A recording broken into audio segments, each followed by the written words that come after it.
See, I just want to make Jesus proud. Permit my vocal cords to release a few twisted chords. Not all of us sing in keys, some of us sing in padlocks. So please listen.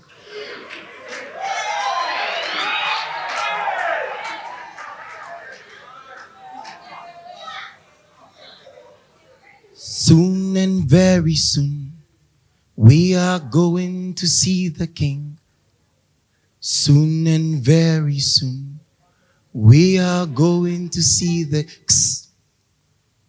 My eardrums no longer beat loud enough, and so I'm dull of hearing.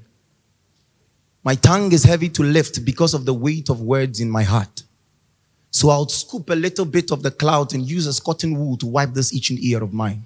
And I will drink of the wine of wisdom, brewed in the winepress of the divine empress. Perchance the sourness of this wine will sharpen the edges of my tongue to speak deep words of wisdom. So please listen. For I'm just a tall man who has come to deliver a short poem.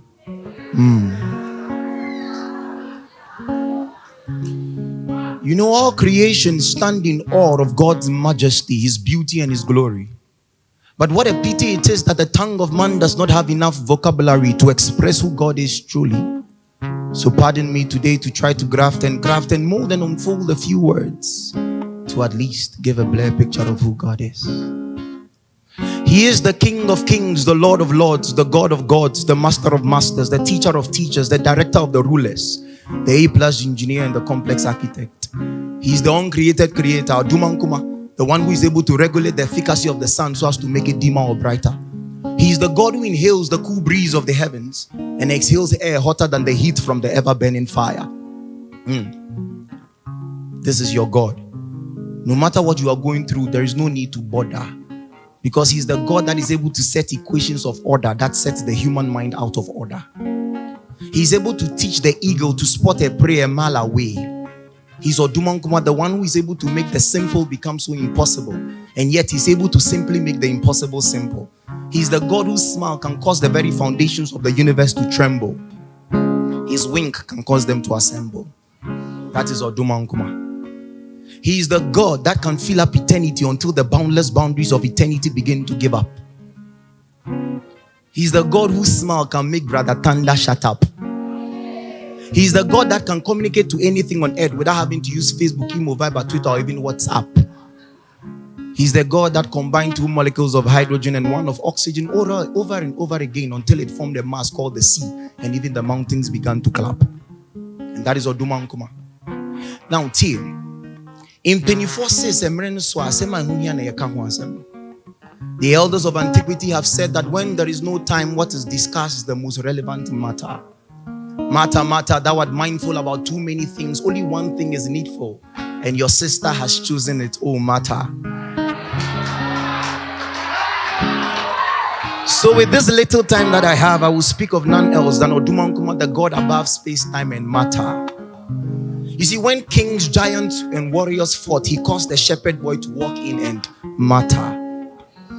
He changed water into wine, baffling intelligent minds when it didn't even matter. He caused Philip to disappear from beside the Ethiopian Enoch and reappear at Azotus, thereby leaving a loophole in the laws of space, time, and matter. In fact, He is God, whether I choose to describe Him or not. So all I'm saying doesn't even... But today I'm here for an equally serious. So I will drink of the wine of wisdom brewed in the winepress of the divine empress so I can speak divinity's words.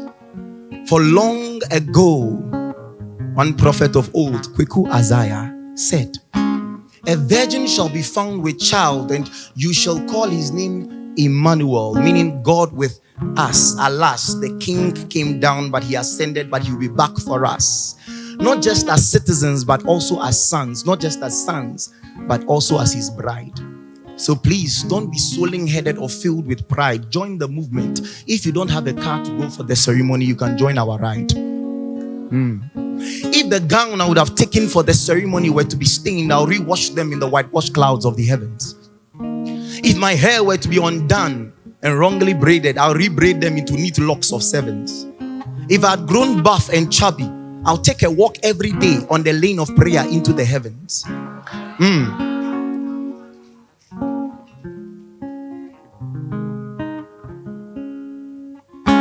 walk on the lane of prayer every day into the heavens. In fact, if I was addicted to anything that contradicted what the groom's life depicted, I would have insisted with immediacy that the devil be resisted.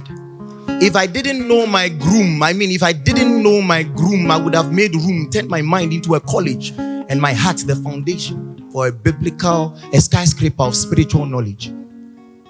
If I was at the backstage of life, I would have prayed for and cheered on whoever was on stage until they become a light and an inspiration for those who are downstage, so they can rise up and break out of life's evil cage. If I was in bond age, I wouldn't mind my age. I would have ended it with immediate rage.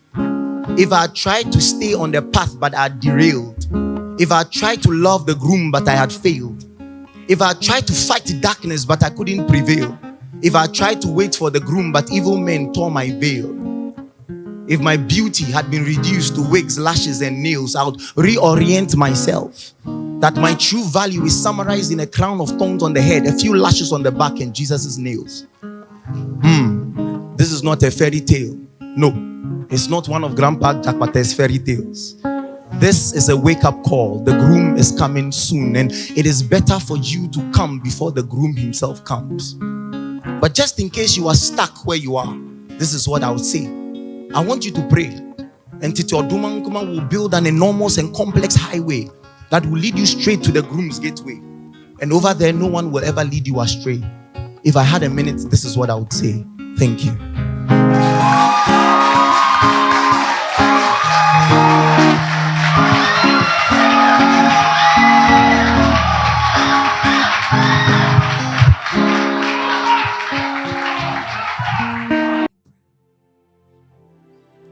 See, I just want to make Jesus